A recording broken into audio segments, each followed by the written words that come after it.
Bismillahirrahmanirrahim. Assalamualaikum warahmatullahi wabarakatuh. Alhamdulillahi rabbil alamin. Wal aqibatu lil muttaqin wala udwana illa 'alal zalimin. Sallallahu ala sayyidina wa nabiyyina Muhammadin wa ala alihi wa sahbihi ajma'in. Amma ba'd. Kita panjatkan puja dan puji syukur kehadirat Allah Tabaraka wa Ta'ala. Pada kesempatan malam yang berbahagia hari ini, kita masih kembali diberi kekuatan, kesehatan, hidayah serta taufik dari Allah Jalla wa Ala, sehingga kita bisa kembali menghadiri pengajian rutin malam Sabtu di Masjid Jenderal Besar Sudirman di Kota Purwokerto ini. Kita berharap semoga Allah Subhanahu wa Ta'ala berkenan untuk melimpahkan kepada kita semuanya ilmu yang bermanfaat, sehingga bisa kita amalkan sebagai bekal untuk menghadap kepada Allah Jalla wa Ala. Amin. Salawat dan salam semoga senantiasa tercurahkan kepada junjungan kita Nabi besar Muhammad sallallahu alaihi wasallam, kepada keluarganya, sahabatnya, dan umatnya yang setia mengikuti tuntunannya hingga di akhir nanti. Para hadirin dan hadirat sekalian yang kami hormati, dan juga segenap pendengar Radio Insani 88.8 FM di Purwokerto, Banyumas, Purbalingga, Cilacap, Wonosobo, Kebumen dan sekitarnya, serta para pemirsa Yufi TV dan Surau TV yang semoga senantiasa dirahmati oleh Allah Azza wa Jalla. Alhamdulillah, pada malam yang berbahagia kali ini kita masih kembali melanjutkan pembahasan tentang hadis yang ke-19 yang dibawakan oleh Imam Ibn Hajar Al-Asqalani dalam kitab beliau Bulughul Maram, Kitabul Jami', yaitu hadis yang berbunyi wa 'anil Mughirah bin Syu'bah radhiyallahu anhu, dari seorang sahabat Rasul sallallahu alaihi wasallam yang bernama Al-Mughirah bin Syu'bah, semoga Allah meridhai beliau, an Rasulillah sallallahu alaihi wasallam qaal, dari Nabi kita Muhammad sallallahu alaihi wasallam beliau bersabda, innallaha harrama 'alaikum uquqal ummahat wa wa'dal banat wa man'an wahat. Sesungguhnya Allah mengharamkan 3 perbuatan. Yang pertama, durhaka kepada ibu. Yang kedua, mengubur hidup-hidup anak perempuan. Dan yang ketiga, malas berbagi, suka meminta. Wa kariha lakum qila wa qala wa kathratas su'ali wa idha'atal mal. Dan Allah Subhanahu wa Ta'ala membenci 3 perbuatan. Yang pertama adalah ngobrol yang tidak ada mannya, atau menukil berita yang tidak jelas sumbernya. Yang kedua yang akan kita bahas malam ini adalah kathratas su'al. Apa yang dimaksud nanti kita akan terangkan. Kemudian yang ketiga idha'atal mal, menyia-nyiakan harta, muttafaqun alaih. Hadis diriwayatkan Imam Bukhari dan Muslim. Hari ini, malam hari ini kita akan membahas hal yang kedua yang dibenci oleh Allah Subhanahu wa Ta'ala.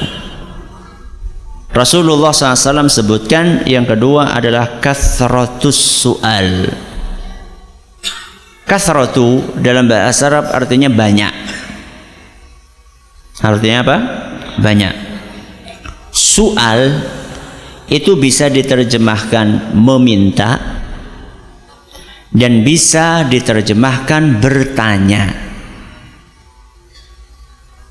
Bisa diterjemahkan apa? Meminta, terus bertanya. Berarti perbuatan yang dibenci oleh Allah adalah banyak meminta atau banyak bertanya. Malam hari ini kita akan bahas yang pertama dulu, banyak meminta. Apakah banyak meminta tercela?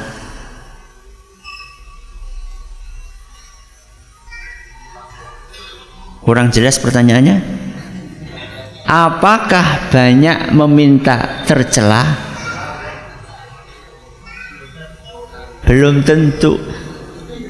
Kenapa belum tentu?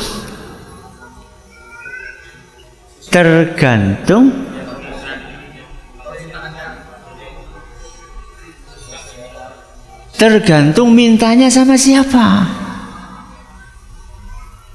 Betul atau tidak? Betul.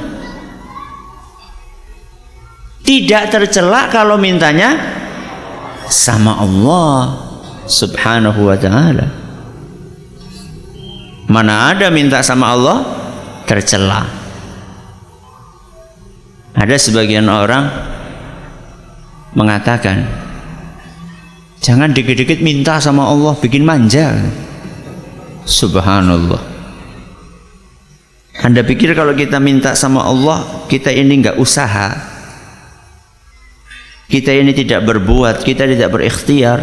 Nggak seperti itu pemahamannya. Jadi orang itu mengatakan jangan gampang-gampang minta sama Allah, gunakan otak. Buat apa Allah kasih kita otak? Jadi dipikir kalau orang berdoa itu nggak berusaha, nggak kerja gitu loh, nggak berikhtiar. Bukan seperti itu pemahamannya.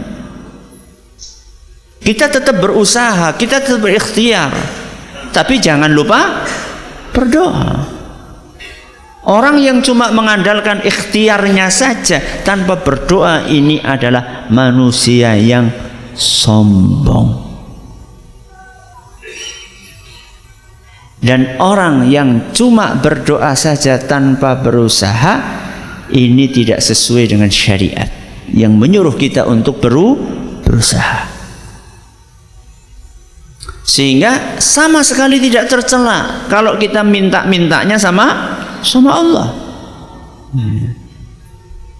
Bahkan Rasulullah sallallahu alaihi wasallam bersabda dalam hadis yang diriwayatkan oleh Imam Ahmad, dan hadis ini nyatakan hasan oleh Syekh Al-Albani, man lam yad'ullaha ghadiballahu alaihi. Barang siapa yang tidak berdoa kepada Allah, maka Allah marah kepada dia. Apa sabda Rasul SAW? Barang siapa yang tidak berdoa kepada Allah, maka Allah akan marah pada dia. Berarti sebaliknya, orang yang berdoa kepada Allah, maka Allah akan mencintainya. Kebalikan marah, senang. Allah akan sayang kepada orang-orang yang minta kepadanya. Itulah di antara perbedaan Allah dengan manusia. Kalau manusia dimintai jengkel, ya. Datang pengemis hari pertama, Pak nyuwun. Oh ya, baru ngaji. Wa ammasa ila fala tanhar. Jangan membentak pengemisnya. 10.000, masya Allah. Hari kedua, kula nuwun. Sinten? Kula nyuwun. Ternyata orang yang sama dikasih pinten 5.000 bae. Hari ketiga sama datang lagi, dikasih berapa? 2.000. Besoknya tuman. Itu kalau yang dimintai manusia. Ini yang dimintai Allah Subhanahu wa ta'ala. Allah sendiri yang nyuruh kita minta. Ayat yang sering kita dengar, surat apa? Ghafir. Nama lainnya surat Al-Mu'min. Saya khawatir nanti jenengan nyari-nyari Ghafir orang nono ki ustaze ora bener ki. Nama lain surat Ghafir niku surat Al-Mu'min. Surat nomor 40. Jadi kalau lupa nanti langsung aja cari surat nomor berapa? 40 ayat 60. Ayat 60. Allah Subhanahu wa taala berfirman, "Wa qala rabbukum ud'uni." Dan Rabb kalian berkata, dan Rabb kalian berfirman, "Ud'uni." Artinya, mintalah kalian kepadaku. Allah yang nyuruh kita untuk minta kepada Allah. Apa ada orang kaya di sini yang ayo sing pada butuh ngene, pada tukang ngene? Ada? Ada? Coba kasih tahu. Besoknya pada gemruduk mana? Kayaknya sulit nyari orang kaya yang seperti itu. Ayo yang butuh datang sini, datang sini, datang sini. Kecuali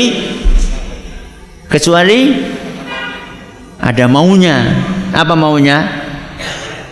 Aja kelalen ya, anaknya alias bunga riba ya. Pinjam 100.000 kembalikan 110. Kalau itu sih banyak ya. Enggak, ini ngasih, minta, menawarkan, silakan yang butuh datang. Hanya Allah Subhanahu wa taala. Bukan hanya memerintahkan kita untuk minta. Allah Subhanahu wa taala berjanji, astajib lakum. Aku pasti akan kabulkan. Bukan hanya sekedar mengajak kita untuk minta kepadanya, untuk berdoa kepadanya, tapi juga Allah berjanji untuk mengabulkan permintaan kita. Bahkan sampai Allah Subhanahu wa taala menutup firman-Nya ini dengan sebuah kalimat yang berbunyi, innalladzina yastakbiruna an ibadati sayadkhuluna jahannama dakhirin. Orang-orang yang sombong tidak mau beribadah kepadaku, maka aku akan masukkan dia ke dalam neraka dalam keadaan hina dina. Perhatikan baik-baik. Di awal ayat Allah memerintahkan kita untuk berdoa. Kepada siapa? Kepada Allah. Di akhir ayat Allah katakan bahwa orang yang sombong dari beribadah akan masuk neraka dalam keadaan hina dina. Di awal ayat Allah katakan berdoa. Di akhir ayat Allah sampaikan ibadah. Apakah doa itu ibadah? Ya. Ad-du'a huwal ibadah. Doa adalah ibadah. Berarti orang yang tidak mau beribadah kepada Allah, termasuk di dalamnya adalah berdoa. Orang yang tidak mau berdoa kepada Allah, sombong, mengandalkan kekuatan pribadinya, maka dia terancam untuk masuk ke dalam neraka dalam keadaan hina dina. Sehingga tidak tercela meminta-minta kalau yang dituju adalah Allah. Lah terus hadis ini maksudnya apa? Maksud hadis ini kasratas su'al adalah meminta-minta kepada manusia. Meminta-minta kepada selain Allah tanpa ada kebutuhan yang mendesak. Seperti apa kebutuhan yang mendesak? Tuku motor, ganti HP, tuku pulsa. Mari kita dengarkan contoh kebutuhan mendesak yang disampaikan oleh Nabi kita Muhammad sallallahu alaihi wasallam dalam hadis yang diriwayatkan oleh Imam Muslim. Nabi kita sallallahu alaihi wasallam bersabda, innal mas'alata la tahillu illa li ahadi thalathatin. Minta-minta tidak halal. Berarti tidak halal berarti haram. Minta-minta tidak halal kecuali untuk 3 jenis manusia. Mari kita dengarkan baik-baik, apakah kita termasuk dari 3 jenis itu atau tidak. Yang pertama, rajulin tahammala hamalatan fahallat lahul mas'alatu hatta yusibaha thumma yumsik. Yang pertama, orang yang menanggung hutang orang lain. Apa?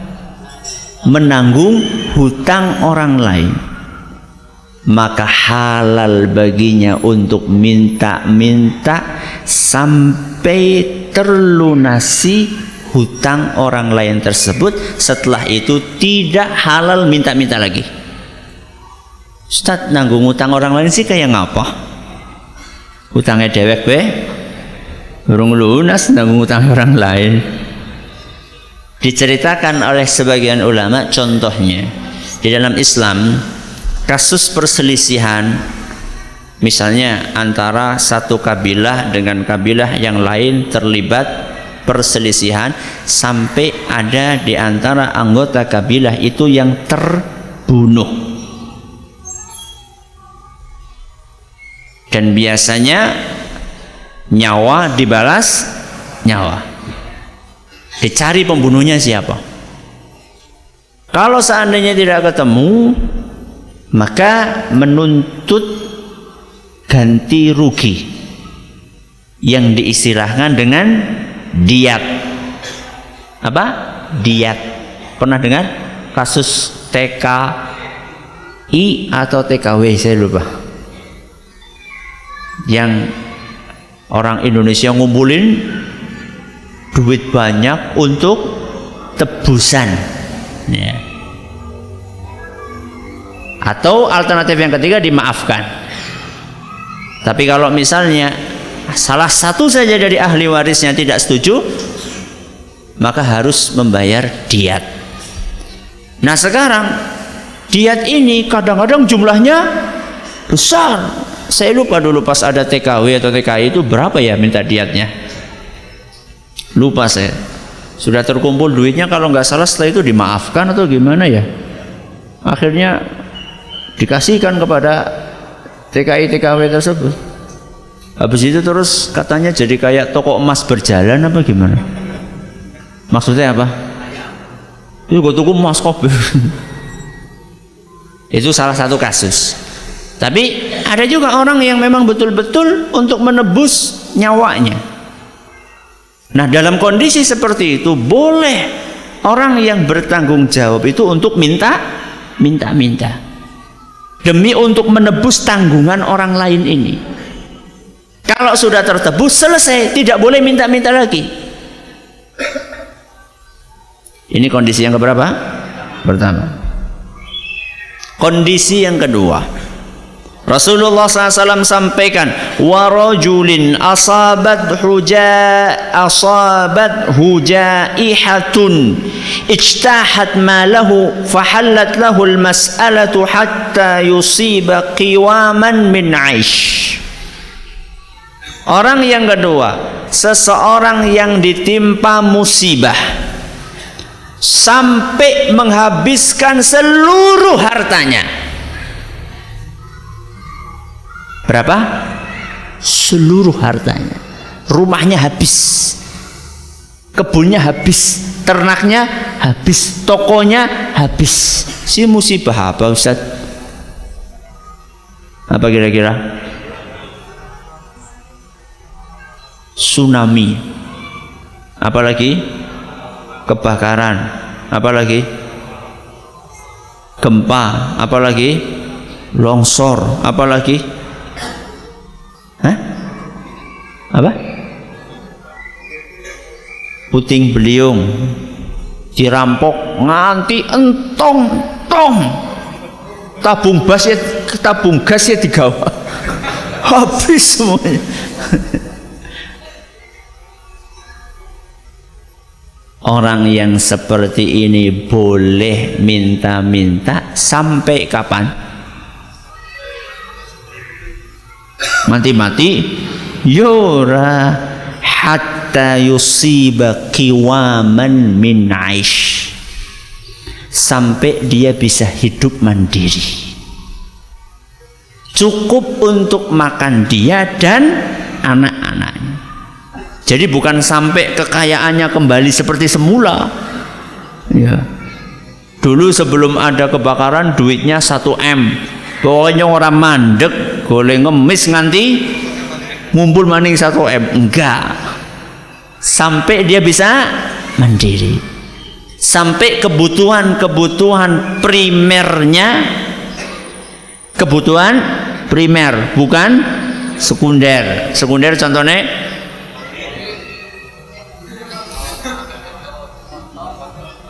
HP, ya, TV, ya, kulkas. Kulkas apa sekunder? Kulkas sekunder apa primer? Primer. Dan bakul daging dia. Ya kalau umumnya orang bukan kebutuhan primer. Dulu mbah kita punya kulkas enggak? Enggak. Bisa urip? Bisa. Ya. Sampai dia mandiri. Ini berapa ini? 2. Yang ketiga, wa rajulin asabathu faqatun, dan orang yang ditimpa kefakiran. Kayaknya ki ana peluang ki. Dengar baik-baik kelanjutannya. Hatta yaquma thalathatun min dhawil hija min qaumihi laqad asabat fulanan faqatun.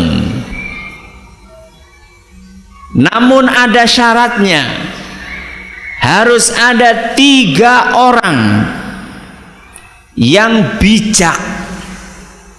3 orang yang bijak dari masyarakatnya, dari warga kampungnya, yang bersaksi bahwa si fulan ini betul-betul miskin.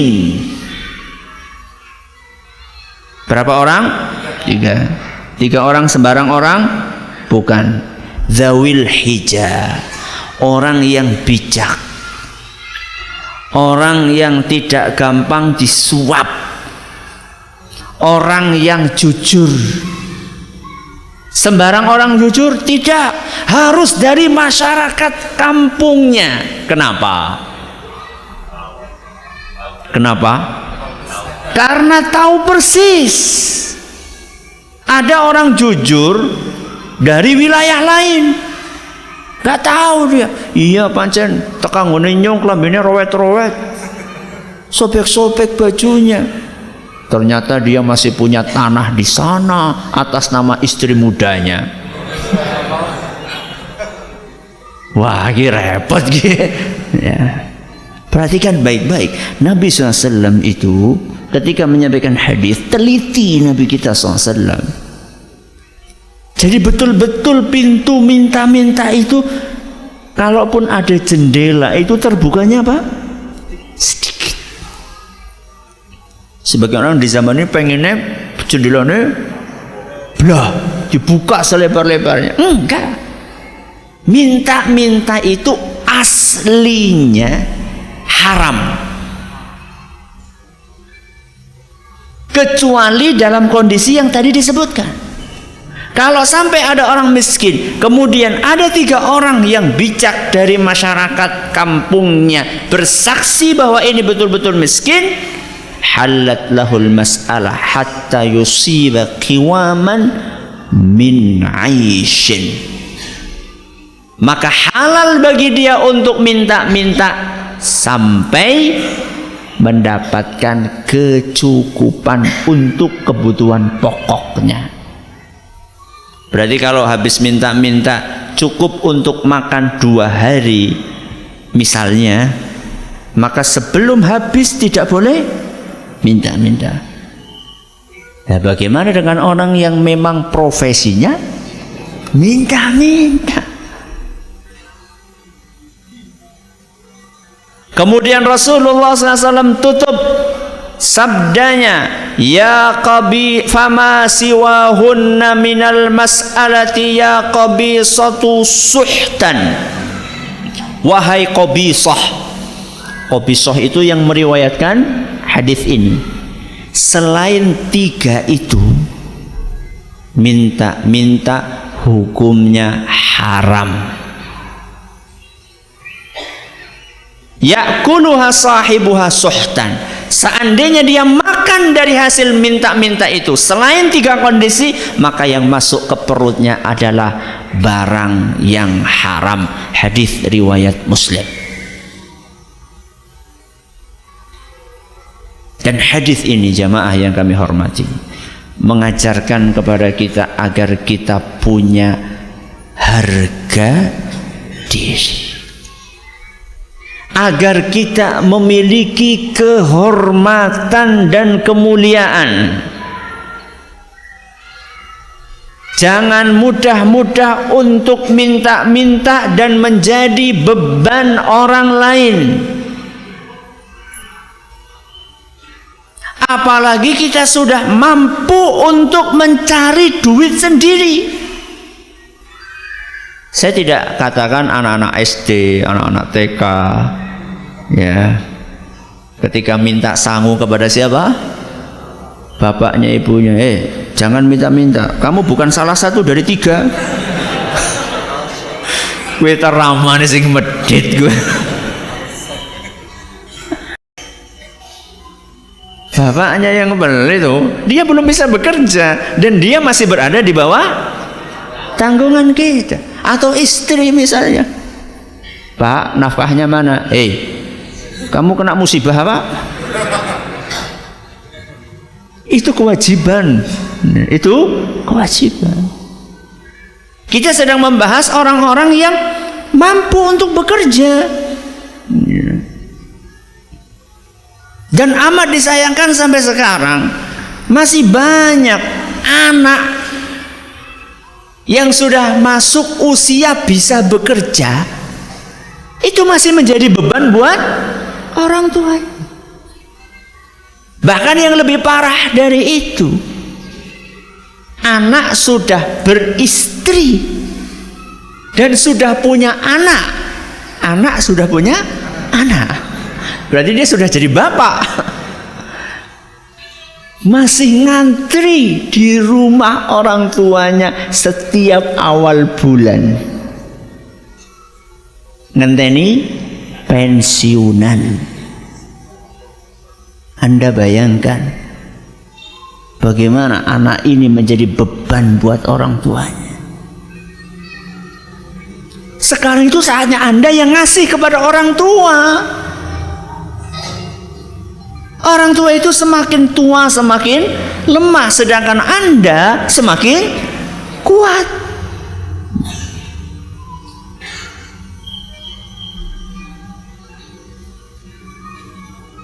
Sampai kapan orang ini menghinakan dirinya?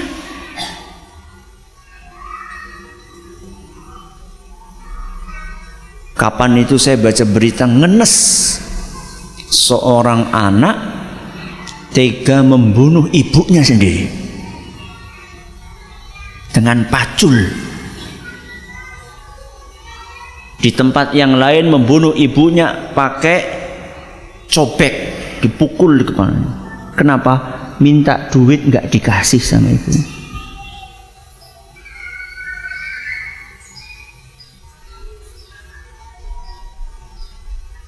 Padahal usianya sudah bekerja. Wah, kerja apa Ustaz? Sulit nyari pekerjaan sekarang. Bapak kami Allah yarham Ustaz Zaini Muhayyad rahimahullahu ta'ala, itu sering dahulu ketika saya masih SD, ingat sekali, ngasih semangat kepada santri-santrinya. Santri-santriku, kalau kalian tamat pesantren bingung kerja apa, nyemplung kali Serayu. Udah bunuh diri. Apa?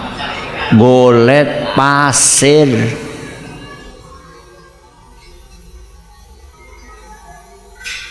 Ustaz, S1 Ustaz.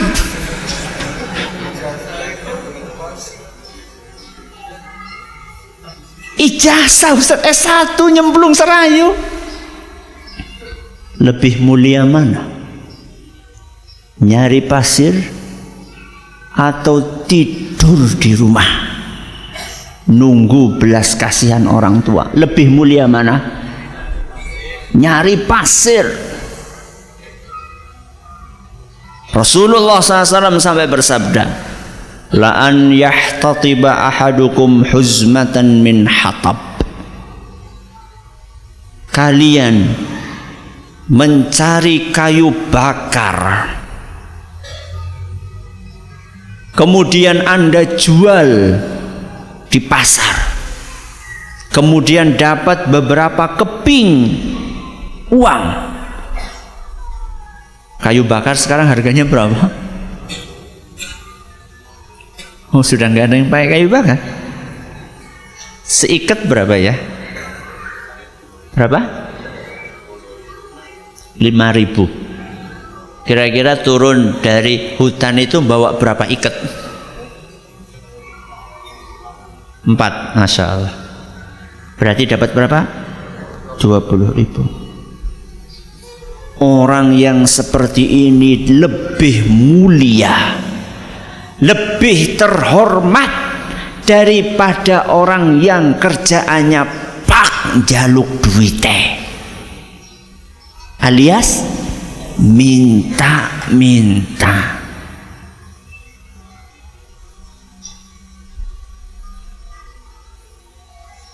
Yang lebih parah dari anak yang jadi beban orang tuanya padahal dia sudah mampu untuk bekerja adalah suami yang jadi beban istrinya. Ini lebih parah. Bu, jatah belanjanya di loh. Deneng bapaknya njaluk duit meng ibune si kepriwe. Saya tidak membahas seorang yang sakit, ya, stroke, tidak bisa bekerja. Saya tidak bahas itu. Itu kondisi apa? Kondisi darurat, itu lain. Saya lagi membahas orang yang fisiknya kuat,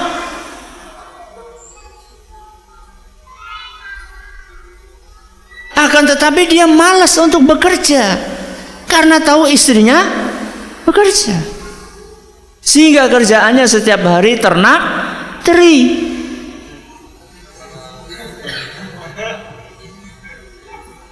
Ternak teri siapa? Nganter anak, nganter istri.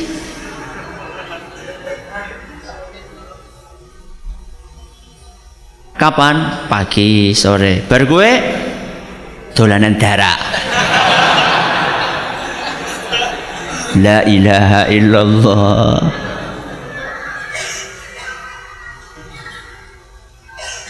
Terus ngapain lagi? Mancing. Lumayan bisa nggak labu.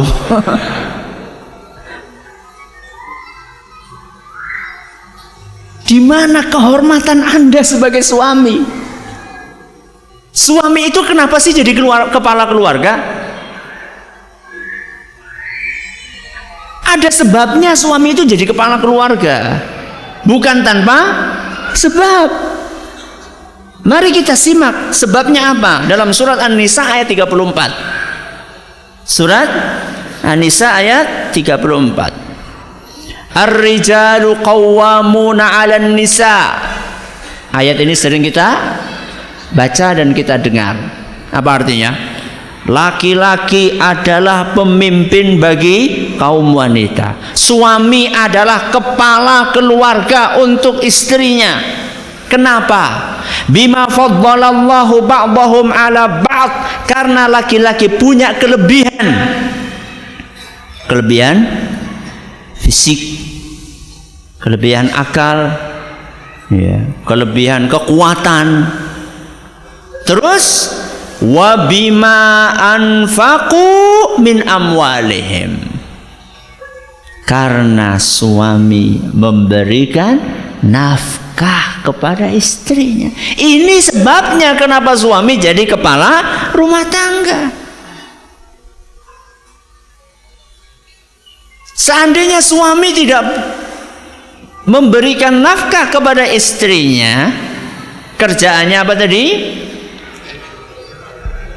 Ternak, teri, ya.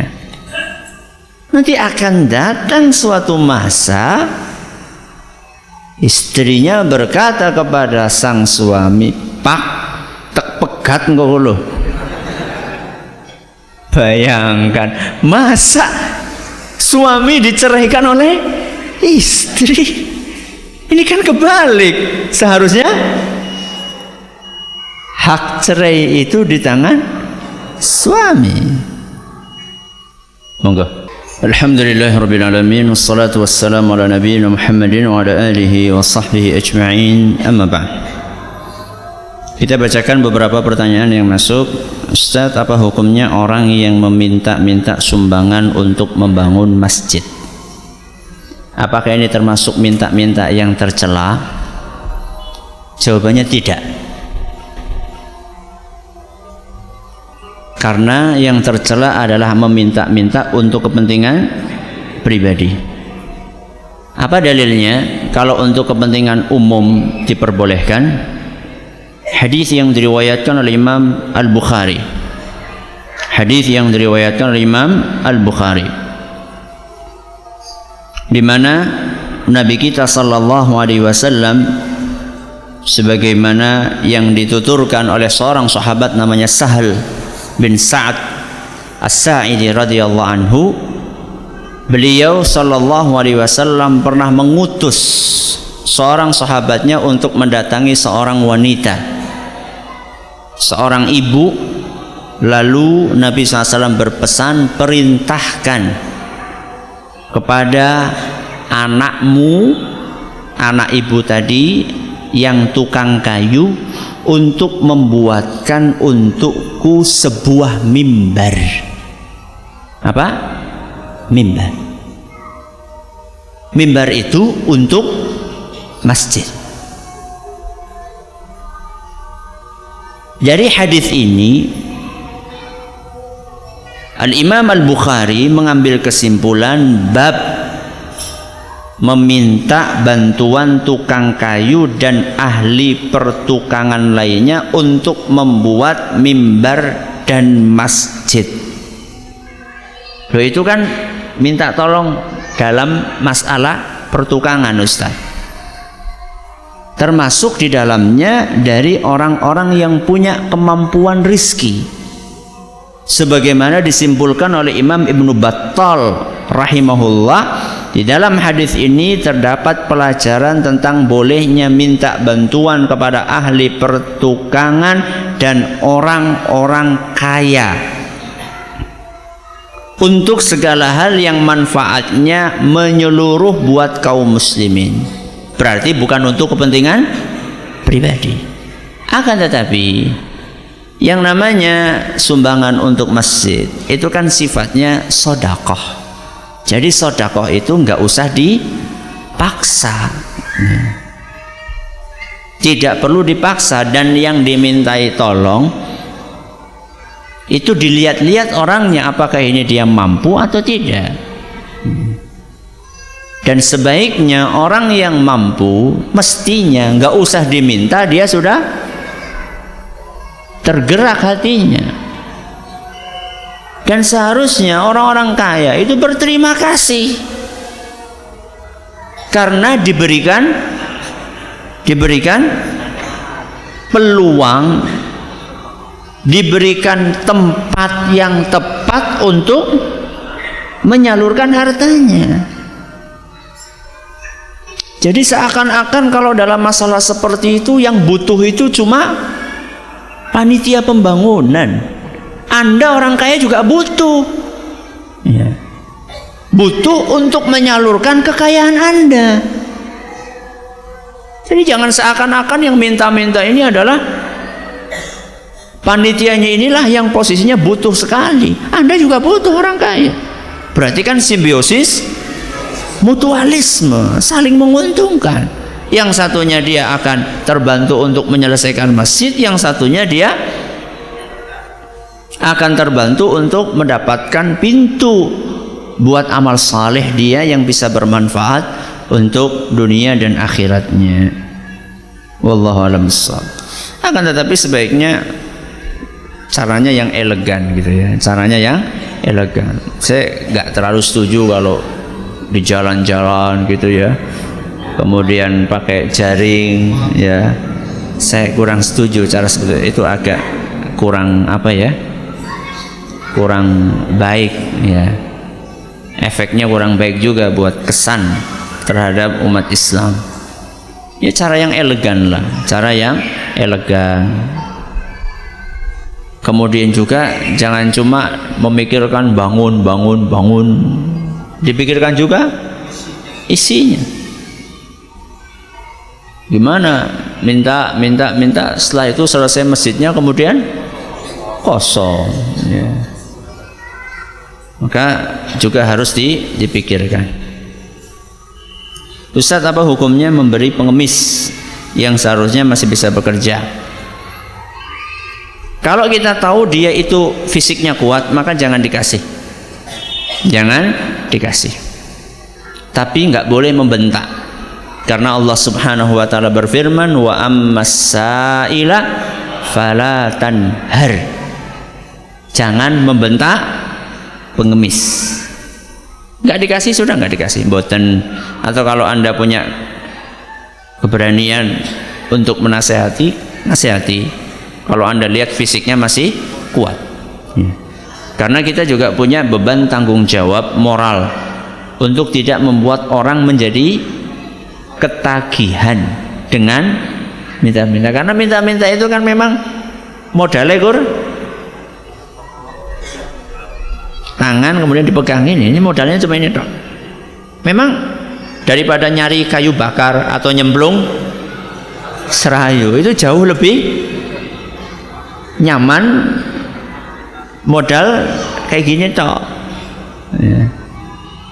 Tapi Islam itu sangat menghargai yang namanya kehormatan, harga diri ya.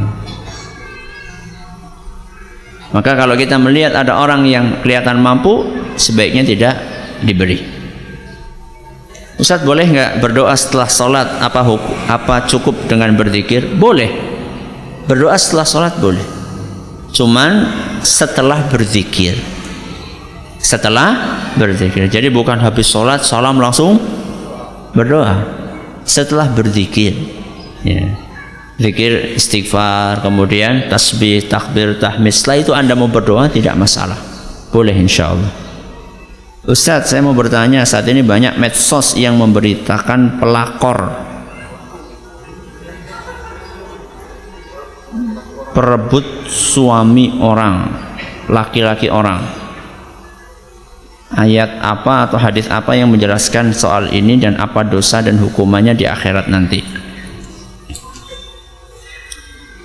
Perebut apa? Laki-laki orang. Ini definisi ini adalah istilah baru. Istilah baru itu harus didudukkan, apa maksudnya? Kalau misalnya maksudnya adalah kemudian laki-laki tersebut menjadi berpoligami dan dengan cara yang syar'i, ini nggak bisa dikatakan pelakor ya. Pelakor ini kan identik negatif apa positif? Negatif. Misalnya ada seorang laki-laki saleh, mampu, ilmunya mampu, hartanya mampu, mentalnya juga mampu. Ada orang mampu harta, mampu ilmu, tapi nggak mampu mental, keberaniannya nggak mampu, sehingga kucing-kucingan sama istrinya. Berarti kan belum berani sebenarnya, mentalnya itu belum ada gitu loh. Nah kalau dia mampu mentalnya, mampu ilmu, mampu hartanya, kok istrinya cuma satu, Kan eman-eman potensinya, ya. Potensi yang ada di dalam dirinya. Ini orang soleh, anaknya misalnya cuma 1, cuma 2, kan sayang, ya. Kalau misalnya dia bisa menghasilkan dengan izin Allah anak yang banyak, yang soleh-soleh juga, kenapa tidak?